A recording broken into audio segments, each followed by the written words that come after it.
In this video, I want to show you how to turn on fall detection on your Apple Watch. So if you fall down, the Apple Watch will make a sound, a small beeping sound, and will ask you if you want to call emergency.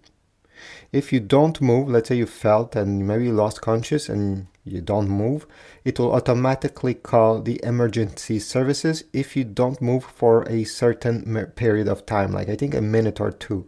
So to activate this feature that could be very useful, simply tap on the crown and find the settings icon right over here.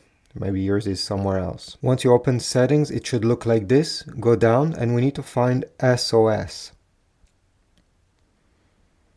Here we go, SOS. Tap on this. And then you're going to have fall detection. If you tap here, make sure that fall detection is turned on like it is on my watch. And then down you can decide, will fall detection will always be on, so even when, let's say, you're resting at a desk, or maybe you're not training, everyday use, let's say, if you want this to be turned on all the time, select turn on. If you only want fall detection to work when you are working out, well, you can also select this option.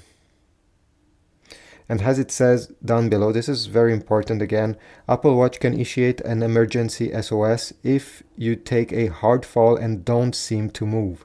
Before the call, Apple Watch will alert you it has detected a fall. Tap your wrist, sound an alarm, and then call emergency services, because you can always cancel this emergency service call if you find that you don't need one. So this is about it. This is how you turn it on, and once you're done, simply tap on the crown and keep using your Apple Watch and it will be active. Thanks for watching. If you found this video helpful, leave a like, subscribe, check my Amazon links if you want accessories for your SE3, and I'll see you in the next one.